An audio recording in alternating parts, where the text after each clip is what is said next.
আকর্ষণীয় একটা ভিডিও যে সিঁড়ির মেজারমেন্ট কীভাবে নেবেন, সিঁড়ির মেজারমেন্ট নিয়ে কীভাবে আপনারা কাজটা করবেন, এটি আমি আজকে এই সিঁড়ির মাঝে বুঝাইব। এই সিঁড়ির মেজারমেন্টটা কীভাবে নেবেন, কীভাবে আপনার প্রত্যেকটা সিঁড়ি করলে কীভাবে মেজারমেন্টটা নিয়ে কাজ করতে হবে, এই সিঁড়ির মাঝে আমি আজকে সব বুঝিয়ে দিব আপনাদেরকে। আপনারা একই প্রশ্ন যে ভাই সিঁড়ির মেজারমেন্টটা তো আপনার ভালো করে বুঝাই কর না, তো অবশ্যই রাউন্ড সিঁড়ি কীভাবে করবেন, কীভাবে মেজারমেন্ট নিতে হয়, এটি একবার পুরো সিঁড়ির যে কীভাবে নিতে হয়, কীভাবে আপনি মেজারমেন্ট নেবেন, এটা আজকে আমি আপনাদেরকে বুঝিয়ে দিব। তো যাই হোক, আপনারা আমার সাথে থাকেন, আমি কীভাবে দেখাই, কীভাবে আমি কাজটা করছি বা কীভাবে আপনারা করবেন, এটি আপনাদের কাছে বুঝাইব। অভিজ্ঞতা মিস্ত্রি ভাইরা যারা আছেন তার জন্য বুঝলে এই ভিডিওটা খুবই গুরুত্বপূর্ণ, আপনার জন্য খুব সহজে করতে পারবেন। তো একটা রাউন্ড সিঁড়ি করতে গেলে অবশ্যই আপনার আগে সবচেয়ে যে বড় জিনিসটা হলো মেজারমেন্টটা যদি আপনারা অ্যাকুরেটভাবে ফ্লোরও নিয়ে যেতে পারেন, তাহলে এই ফ্লোর ফলো করে যদি আপনারা সেন্টারিং করেন, তাহলে আপনার সেন্টারিং 100 অ্যাকুরেট থাকবে। অবশ্যই আগে বুঝতে হবে ভাই, যদি বুঝেন তাহলে জিনিসটা আপনার জন্য সহজ। আমি এখন যে জিনিসটা প্রথম বুঝাইবো, আপনারা শুরু করতেছি আমি আল্লাহর নাম নিয়ে। তো যাই হোক, সবাইকে আগে সালাম দিয়ে দিই, আসসালামু আলাইকুম রহমতুল্লাহি ওয়া বারাকাতুহু। এখানে যে জিনিসটা আমি আপনাদেরকে বুঝাইবো যে সিঁড়িটা কীভাবে আগে মেজারমেন্ট নেবেন। তো যাই হোক, প্রথমেই আমি এই যে টেপটা নিলাম, ঠিক আছে, আমার এই সিঁড়িটা কতটুকু হবে আগে আমার সিঁড়িটা দেখতে হবে। আমার সিঁড়িটা কিন্তু 4 ফিট আছে, ঠিক আছে, সিঁড়িটা কিন্তু আমার 4 ফিট আছে, যে 4 ফিট আছে সিঁড়িটা। এই সিঁড়িটা 4 ফিট থাকার মানে হলো, যখন আপনি একটা মানুষ উঠবে উপরে, আপনার মিডিল অপশন জায়গাটারে ফলো করবে। মিডিল অপশন যে জায়গাটা আছে এই জায়গাটারে ফলো করবে, যে মিডিল অপশন জায়গাটা কতটুকু আছে। মিডিল অপশনের নিম্নে অবশ্যই আপনার মিডিল অপশন জায়গাটা 10 ইঞ্চি থাকতে হবে লাস্ট, বা 10 ইঞ্চি যদি নাও রাখতে পারেন 9.5 ইঞ্চি রাখবেন লাস্ট। এর নিচে সিঁড়ি দিবেন না, যদি দেন তাহলে সিঁড়ি মানে দেখতে সুন্দর হবে না, একটা মানুষ উঠতেও কষ্ট হয়ে যাবে। কারণ এই মাথা দিয়ে কিন্তু মানুষটা কম উঠে কিন্তু মিডিল অপশন দিয়ে ফলো করে কিন্তু উঠে। তো যাই হোক, এখানেও যে জিনিসটা আমরা যে 12 mm যে রডগুলো রেখে দিয়েছিলাম ফ্লোরের মাঝে, এই ফ্লোরের মাঝে রডটা রেখে দেওয়ার কারণে এখানে কিন্তু আমরা ডালাই দিছি প্রায় 8 ইঞ্চি। এখানে ডালাইটা কিন্তু 8 ইঞ্চি ডালাই আছে। এই যে এইখানে যে 12 mm যে রডগুলো রাখা হয়েছে, এখানে কিন্তু 2 জালি করা হয়েছে, জায়গাটা 2 জালি করা হয়েছে। এখানেও 8 ইঞ্চি ডালাই দিছি। তারপর আবার একটা জিনিস আপনাদের বলি, ফ্লোরের যে রডগুলো আছে রডের সাথে কিন্তু অ্যাড করে দিছি। তো যাই হোক, মূল উদ্দেশ্য হলো সিঁড়িটা আমরা কীভাবে করব, এটার মেজারমেন্টটা বোঝার দরকার। এদিকে আইন। তো যাই হোক, অনেকে আছেন হাফ রাউন্ড করেন, অনেকে আছেন আবার ইউ সিঁড়ি করেন। তা আমরা এখানে কিন্তু যে সিঁড়িটা করছি এটা কিন্তু ফুল রাউন্ড, মানে এটা একবারে ফুল রাউন্ড। এটা কিন্তু হাফ রাউন্ডও না, ইউ সিঁড়িও না, এটা হলো একটা ফুল রাউন্ড সিঁড়ি। তো যাই হোক, আমার শেপটা আমি আপনাদেরকে দেখাই। আমার শেপটা কিন্তু ওই যে এখানে পর্যন্ত কিন্তু আমার শেপটা আসবে। এই যে আমি যে দাগটা দিছি, দাগটা এখানে পর্যন্ত আসবে। এখানে পর্যন্ত আসার কারণ কিন্তু এখানে আরও 2টি ধাপ হবে। এখানে একটা ধাপ হবে, এখানে আর একটা ধাপ হবে। এখানে যে ধাপটা হবে রাইজার, এই রাইজার করার পরে যেখানে যে আরেকটা রাইজার হবে, ওই রাইজারটা কিন্তু 6 ইঞ্চি উঠে যাইব। 6 ইঞ্চি উঠার পরে কিন্তু আবার যে রাইজারটা হবে, ওই রাইজারটা কিন্তু এটার যে উপর লেভেল ফলো করে কিন্তু এটার তলপল থাকবে। তলপল থাকলে এটা কিন্তু আবার 6 ইঞ্চি উঠে যাবে। 6 ইঞ্চি উঠে গেলে কিন্তু এই জায়গাটা প্রায় ফ্লোর থেকে 1 ফিট চলে যাবে। 1 ফিট যদি চলে যায়, তাহলে আমরা যাবো এখন এই জায়গা যদি যাই, যে সেন্টারিংটা আছে, ওই সেন্টারিংটা যাওয়ার পরে ওই যে 1 ফিট উঠছে, এখানে কিন্তু দ্বিতীয় রাইজার কিন্তু 1 ফিট উঠে গেছে। তাহলে আমার যে এখানে যে জায়গাটা আছে সেন্টারিংটা, এটা কতটুকু আছে, এই সেন্টারিংটা কিন্তু আমার 6 ইঞ্চি আছে। তাহলে এই সেন্টারিংটা যদি আমার 6 ইঞ্চি থাকে, যখন আমি এখান থেকে 1 ফিট চলে যাব, তাহলে এখান থেকে যদি আমি লেবারটা টান দিই, তাহলে আমার এই জায়গাটা ওয়াট স্ল্যাবটা কিন্তু 6 ইঞ্চি থাকবে। আপনার যদি 6 ইঞ্চি ইঞ্জিনিয়ার যদি দিয়ে থাকে 6 ইঞ্চি রাখবেন, লাস্ট 6 ইঞ্চি রাখতে হবে। মানে লাস্ট কথা হলো আপনি ওয়াট স্ল্যাবটা 6 ইঞ্চি রাখতে হবে। যদি 6 ইঞ্চি নিচে রাখেন, তাহলে মনে করেন যে আদার্স অনেক সময় দেখবেন সিঁড়ি করতে গিয়ে 5.5 ইঞ্চি হয়ে গেছে, তাতে কোনো সমস্যা নাই। কারণ এটা আবার অনলাইনে ভিডিওটা ছাড়া হবে। 5.5 ইঞ্চি যদি চলে যায় কোনো সমস্যা নাই, 5 ইঞ্চি যদি চলে যায় কোনো সমস্যা নাই, কিন্তু লাস্ট আপনি 6 ইঞ্চি রাখার চেষ্টা করবেন। 6 ইঞ্চির নিচে যাতে ওয়াট স্ল্যাব না হয়। আপনি 5 ইঞ্চি রাখলে যে সিঁড়ি ভেঙে যাবে এরকম কিছু না, 5.5 ইঞ্চি রাখলে যে ভেঙে যাবে এরকম কিছু না। কারণ যেহেতু এটা একটা রাউন্ড সিঁড়ি, এটা অনেক সেন্সিটিভ ব্যাপার। কারণ অনেক সময় দেখা গেছে আপনার সিঁড়ি করতে গিয়ে এক জায়গার মধ্যে হয়তো কাঠটা একটু উঁচা, যার কারণে আগে না 1/2 ইঞ্চি জায়গায় ওয়াট স্ল্যাবটা কমে গেছে। এটা আপনি যদি ভুল ধরেন তাহলে হবে না। তো যাই হোক, আমি আপনাদেরকে বুঝে দিলাম লাস্ট 6 ইঞ্চি ওয়াট স্ল্যাবটা রাখতে হবে। 6 ইঞ্চির উপরে যদি আরও 1/2 ইঞ্চি বেশি রাখতে পারেন তাহলে আরও ভালো। তো যাই হোক, আমি আপনাদেরকে বুঝাই। এখানেও যে জিনিসটা দেখছেন, আমি যে ওয়াট স্ল্যাব কিন্তু রাউন্ড সিঁড়িতে 7 ইঞ্চিও দেয়, বেশিরভাগ 7 ইঞ্চি 6 ইঞ্চি থাকে। তো যাই হোক, এখানে যে জায়গাটা আমি আপনাকে বুঝাইলাম, যেখানেও প্রথম রাইজার কিন্তু 6 ইঞ্চি উঠবে, দ্বিতীয় রাইজার কিন্তু 6 ইঞ্চির থেকে এই 6 ইঞ্চির এটা উপর পর লেভেল থাকবে, এটা তলপর লেভেলে এক সমান হবে। সমান হওয়ার পরে যে এই রাইজারটা কিন্তু 1 ফিট উঠে যাবে। 1 ফিট উঠে গেলে এই যে 1 ফিট যদি উঠে যায়, তাহলে এখান থেকে আমরা প্রথম যে রাইজার, এখানে যে রাইজারটা হবে 3 নম্বর রাইজার, তো 3 নম্বর রাইজারটা যখন আপনারা করবেন তখন কিন্তু এখান থেকে কিন্তু কাজটা আপনার স্টার্ট শুরু। তাহলে এখানে জিনিসটা আমি আপনাদেরকে বুঝাই দিই, এখানে কাজটা কীভাবে মিলাইবেন প্রথম। তো যাই হোক, আমি কিন্তু 3 নম্বর, এটা কিন্তু 3 নম্বর দাসা, 1 নম্বর দাসা, 2 নম্বর দাসা, 3 নম্বর দাসা। 3 নম্বর দাসার থেকে আপনি 1 নম্বর রাইজার থেকে লেভেল করতে হবে। যে এখানে যে জিনিসটা আমি বুঝাই, এই যেখানে যে আমরা যে মার্কিং করে রাখছি, এই যে দেখেন 6 ইঞ্চি করে আমরা মার্কিং করে রাখছি, তারপর এখানে 1 ফিট মার্কিং করে রাখছি, 6 1 ফিট, তারপর এখানে হলো জায়গাটা হলো 18 ইঞ্চি, এই যে 18 ইঞ্চি মার্কিং করে রাখছি। এটা এই যে প্রথম যে রাইজার আছে না, এই প্রথম রাইজার আর এদিকে হলো তৃতীয় দাসা লেভেল রাখতে হবে। তৃতীয় দাসা যদি লেভেল রাখেন, আর ইন্দে হলো প্রথম রাইজার থেকে আপনি তৃতীয় দাসা লেভেল রাখতে হবে। তাহলে আমার এখানে 6 ইঞ্চি জায়গা উঠছে, আর এখানে তৃতীয় দাসা আমার 6 ইঞ্চি উঠবে।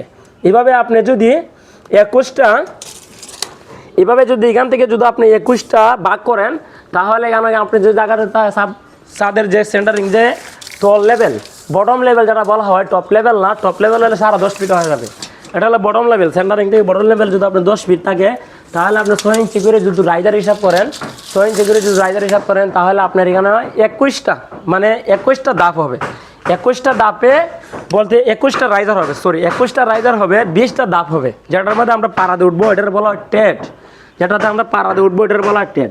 টেট হবে 20টা, আর রাইজার যেটা বলা হয় একটা থেকে আরেকটা 6 ইঞ্চি যে হাইট, যেটা আপনি কাট মারবেন ধাপ, এটা হবে 21টা। আর এখানে যে জিনিসটা আমি আপনাদেরকে বুঝাইবো, 21টা হতে গিয়ে প্রথম তো কিন্তু বুঝাইছে, কিন্তু 6 ইঞ্চির যে রাইজার আছে, 6 ইঞ্চির রাইজার 3 নম্বর দাসার থেকে কিন্তু লেভেল করে যাবেন 3 নম্বর দাসা। তাহলে আপনি সেন্টারিংটা অ্যাকুরেট মিলবে, আর কাজটা আপনি মিলে পারবেন। এখানে যে জিনিসটা, এখানে কিন্তু আমরা গিয়ে উপরে কিন্তু এই যে জায়গাটা 10 ইঞ্চি কিন্তু 8 পিস রাখি। এই যে 8 পিস রাখতে গিয়ে কিন্তু সেন্টারিংটা কিন্তু আপনার যদি 10 ইঞ্চি করে যদি আপনার সিরিজের টেটগুলো হয়, এই টেটগুলো অবশ্যই আপনি উপরে গিয়ে 11 ইঞ্চি 8 পিস করতে হবে, যাতে দাপটা আপনি পিছে মারবেন, এক দাপ পিছে মারবেন, সেক্ষেত্রে কিন্তু আপনার এখানে হিসাব করতে হবে, এই জায়গাটা আপনি হিসাব রাখতে হবে। তো হিসাব রাখতে গেলে আপনার জায়গাটা কত 22 দিয়ে ভাগ করবেন, 21 দিয়ে ভাগ করবেন না, 22 দিয়ে ভাগ করবেন। 22 দিয়ে ভাগ করলে, এই যে আমি আপনাদেরকে সহজ বুঝাই, দেখবেন 22 দিয়ে ভাগ করলে কিন্তু 21টা, 22 দিয়ে ভাগ করলে 21টা ধাপ হবে। 21টা ধাপ হইতে গিয়ে এখানে জিনিসটা দেখবেন, এই যে 21টা ধাপ হইতে গিয়ে আমার এই জায়গা কিন্তু তো দাপ মারবো না, ভাই দেখা জানি এখানে কিন্তু দাপ মারবো না, দাপ মারবো আমরা এই দ্বিতীয়টার থেকে, ঠিক আছে। দাপ এইব আমার এখানে, এই যে আমার যে ওয়েট স্ল্যাব ঠিক রাখতে গিয়ে ছাদের সাথে যে ডালাটা মিলতে গেলে অবশ্যই সেন্টারিং লেভেল রাখতে গিয়ে আপনার দাপটা 10 ইঞ্চি পিছাইয়া বা 11 ইঞ্চি যদি হয় 11 ইঞ্চি পিছাইয়া, বা আপনার দাপ যতটুকু অতটুকু পিছাইয়া আপনি একটা দাপ মারতে হবে। সেন্টারিংটা এক ধাপ আগে থাকবে, আর দাপটা এক ধাপ পিছে থাকবে। তাহলে আমি যদি এখান থেকে হিসাব করি, হিসাবটা কিন্তু মূলত আমার এখান থেকে শুরু, সেন্টারিংটা এখান থেকে শুরু আমার, কারণ এটা তো আমার সেন্টারিংটা লাগবে। তাহলে এখান থেকে হিসাব করলে আমি যদি এখানে একটা দাসা ধরি, একটা দাসা, 2টে দাসা, 3টে দাসা, 4টে দাসা, 5টা দাসা, 6টা দাসা, 7টা দাসা, 8টা দাসা, 9, 10, 11, 12, 13, 14, 15, 16, 17, 18, 19, 20, 21, 22, কিছু বুঝছেন? 22টা দাসা নিয়ে তারপর আপনি মিলাইতে হবে, কিছু বুঝছেন? 22টা দাসা নিয়ে আপনি মিলাইতে হবে, তাহলে আপনার সেন্টারিংটা অ্যাকুরেটভাবে মিলে যাব। নিচ থেকে মারবেন প্রথম রাইজারের হিন্ডে, প্রথম রাইজারের তৃতীয় দাসার থেকে আপনি লেভেল করবেন, প্রথম রাইজার থেকে তৃতীয় দাসার থেকে লেভেল করবেন। ভিডিওটা অনেক লং হয়ে যাবে, তারপর আপনার জন্য ভিডিওটা খুবই গুরুত্বপূর্ণ। তৃতীয় থেকে লেভেল করবেন। এখন আমি আপনাদেরকে বুঝাইবো যে আমি যদি এদিকে যদি যে টেটগুলো 5 ইঞ্চি রাখি, এদিকে 5 ইঞ্চি রাখলে আমি ওই যে কাঠটা মারছি, শুরু যে কাঠটা মারছি, কাঠটা কয় ইঞ্চি মারবো? যদি যে আমার যে দাফের যে টেটগুলো যদি এদিকে 5 ইঞ্চি হয়, সেদিকে যদি আমার 13 ইঞ্চি হয়, বা 13 ইঞ্চি যদি 6 সুতা হয়, এই কাঠটা কতটুকু মারবো? এই লাইন হয়েছেন, এদিকে আছেন, এই যে দেখেন আপনি যে ভিতরে যে দাগটা লইবেন, ওই দাগটা লইতে গিয়ে এই যে জলেটা আমরা মারছি না, এই যে ফ্লোর হলে আপনি কাজটা করতে সুবিধা হয়, যে জলেটা মারছি না, এখানে দেখেন আপনার এখানে যে 1, 2, ঠিক আছে, 1, 2, আমি যদি দ্বিতীয় দিকে যদি জল ফালাই, যাই হোক এখানে দাসা একটু, এখানে দাসা ডিস্টার্ব করতেছে, এটার থেকে আমি না দেখাই, তৃতীয়টার দিকে দেখাই। এখান থেকে যদি আমি শোলটা ফালাই, আপনি এই যে দেখেন, আমরা যদি এখান থেকে শোলটা যদি ফালান, তাহলে আপনি শোলটা একবারে যে কর্নার আছে না, কর্নার থেকে ফালান যদি, তাহলে দেখবেন স্টিল জলের বরাবর আছে কিনা। এখানে বস্তার লাগে আমার এই শোলটা যেতেছে না, নাইলে আমার শোলটা একবারে স্টিল জলের অ্যাকুরেট আছে, দেখছেন? এটা অবশ্যই আপনার এভাবে যদি একটা পর যদি মেরে যান, এটার থেকে এটা 6 ইঞ্চি, যদি রাইজার 6 ইঞ্চি হয় তাহলে এটার থেকে আবার 6 ইঞ্চি চড়তি থাকতে হবে, এটার থেকে আবার এটা 6 ইঞ্চি চড়তি থাকতে হবে, তাহলে প্রত্যেকটা রাইজার কিন্তু আপনার এই সেন্টারিংটা মিলে যাবে। রাইজার হিসাব করে আপনি সেন্টারিং করতে হবে বা এই জায়গায় যান, তারপরে আপনি ওইভাবে সল করে যাবেন। এই কাঠটা কতটুকু কাটবেন, এই যে শুরু কাঠটা এটা কতটুকু কাটবেন, এই যে দেখেন এখানে আমি আপনাদেরকে বুঝাই দিই। এই যে স্পিড লেভেল দেখছেন, স্পিড লেভেল এখানে কিন্তু লেভেলটা দেখতে পারবেন। যদি এই যে দেখেন আমি এখানে সহজে বুঝাই দিই আপনারা। আমার 5 ইঞ্চি এদিকের 5 ইঞ্চির টেড হবে, 5 ইঞ্চি টেড হইতে গিয়ে আমার কাঠটা কতটুকু কাটন লাগে, এই যে 5 ইঞ্চি টেড, কারণ আমি স্লুভিংয়ে কাঠটা কাটবো, ঠিক আছে। স্লুভিংয়ে যদি কাঠটা কাটি আমি, এই যে দেখেন স্লুভিংয়ে কাঠটা যদি কাটি দিলে আমি এটা খাড়া করবো, তাহলে 5 ইঞ্চি জায়গার মধ্যে 6 ইঞ্চি যদি আমি রাইজার করি তাহলে আমার স্লুভিংয়ে আমার নাপটা দিতে হবে। স্লুভিংয়ে যদি আপনি নাপটা দেন তাহলে আবার কয় ইঞ্চি হয় এটাই আমার দেখতে হবে। যদি স্লুভিংয়ে নাপ দেন তাহলে আপনার জায়গাটা আসবে 8 ইঞ্চি। এই যে 8 ইঞ্চি আপনার স্লুভিংয়ের কাঠটা কাটতে হবে।